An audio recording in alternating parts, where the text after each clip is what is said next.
Cool. Sam, so tell us about independent living. Of course, Dave. Thanks for having me on the podcast. Independent Living is a small construction company founded by my father and myself, focused on helping seniors in our community age safely in place through home modifications. Not a lot of folks think about home modifications as a strategic advantage in their place, but what we've heard and what we've seen is that by adding simple features, and we'll discuss this here soon, such as grab bars or ADA compliant toilets or even shower seats, quality of life increases dramatically and the chance of falling or hurting yourself decreases substantially as well. So that's independent living in a nutshell. Cool. So But you said you started this with your dad. What led to that? Construction background, family story? of course, I don't have much of a construction background. My dad has more of the engineering. He's a civil engineer by trade and by education, and he's flipped homes his entire life, residential construction. And in the more recent years, I've joined him in some projects. We're currently flipping a home together, and we've done home renovations in the past. And so we heard about this opportunity through some of our connections at Socoa, which is the area, and our skills we thought were applicable. And we met with them. And shortly after that, we started doing our first projects. And that was about 5 months ago. So since then, it's been mostly uphill and Sure. it's been good. Awesome. So to what extent can you remodel a home? Like you guys can widen doorways, put in ramps. You mentioned grab bars. How crazy can you go? Exactly. So, in the context of home modifications, we'll do anything that helps to increase accessibility. So, if that's widening doorways, as you said, to allow for walkers or wheelchairs to get through easier, installing a lot of what we see mostly is like equipment in bathrooms. So, I mentioned toilet seats, so ADA compliant toilet seats to help move up and down, shower seats in bathrooms to assist folks as they shower, Okay. shower renovations to take out a tub with a steep wall and put in a zero step shower, things like that that can kind of help just decrease any chance of falling, any need for stepping over things, and improve just movability and accessibility in the bathroom. Exteriorly, we see a lot of ramp requests, so just trying to help transition between a steep threshold and base ground. We pour a lot of concrete steps just to help decrease height between steps if they're pretty dramatic. We generally like to see a 5.5 inch step up.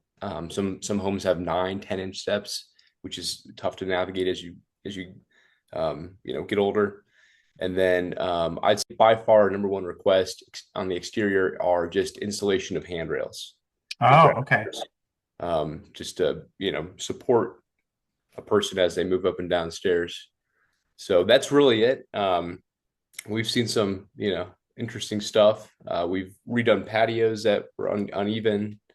So we can do a lot in terms of home renovation, but the scope generally falls within those categories. Okay. Is there a job that's too small? No, No. absolutely not. I mean, I'll go out and install a grab bar, a single grab bar. So I think it's more just about you know getting folks comfortable in their homes more so than the job size. I will say we do have a geographic limit. We did get a request from out of state that Okay. unfortunately we couldn't handle just because of logistics, but Yeah. it was Yeah. nice. As you like go into people's homes, like I'll see sometimes like rugs that, are maybe not a good spot Yeah. on a hardwood floor or something like that. What are some easy changes that someone can do without having to renovate to just make their home a little bit safer? I would say grab bars. Those Okay. are those are easy to install. Um, it's one of those things that you never think you'll need until you do need it, Yeah. and you're midair reaching for something to grab into. But grab bar placements are extremely easy. There may be some surgery required depending on where the studs are in a wall, but um, I think grab bars, folks tend to like their carpets if they have them in Yeah. place. I know that it's recommended that, hardwood floors or laminate floors or just a carpetless floor is better just in terms of, reducing trip. But we don't get a lot of requests for that just because, like I said, folks do like their carpet if they have them. And that's usually a bigger job. So we have one request right now for a carpet removal, and we'll probably sub that out just because we don't generally do carpet stuff. But Okay. Yeah, No, I think grab bars are great. Like I watched someone recently try to navigate opening their d door, which was a little bit heavy, and their walker. And it was like, let go of the walker, put a grab bar on the door jamb, and then you could open that a lot easier, exactly. and not be off balance and trying to do that. That's great. Um, this light segue. I would think with the aging population of everybody turning 65, I mean, neither one of us are real estate experts, but I would think that the fear of maybe reselling your home that's had doorways widened or ramps do you think that that's a concern people should have? I don't think that's a concern. In some instances, it might be a benefit depending on Right. who you're selling to.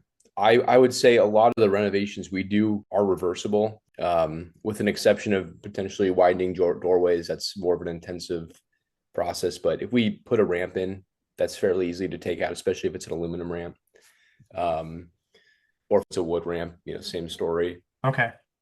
Most times when we redo stairs, the stairs might have been in poor condition to begin with, so that once again is an enhancement to the house. Yeah. Grab bars, and it depends on the tile, the surface. So if we're mounting to tile, we'll probably have to replace those tiles if that person does want to remove the grab bar to sell. But once again, things, accessibility features in bathrooms generally do not decrease the value of a home, and it just is, another feature to have in the bathroom. Yeah. Yeah. So that's how I view it, at least.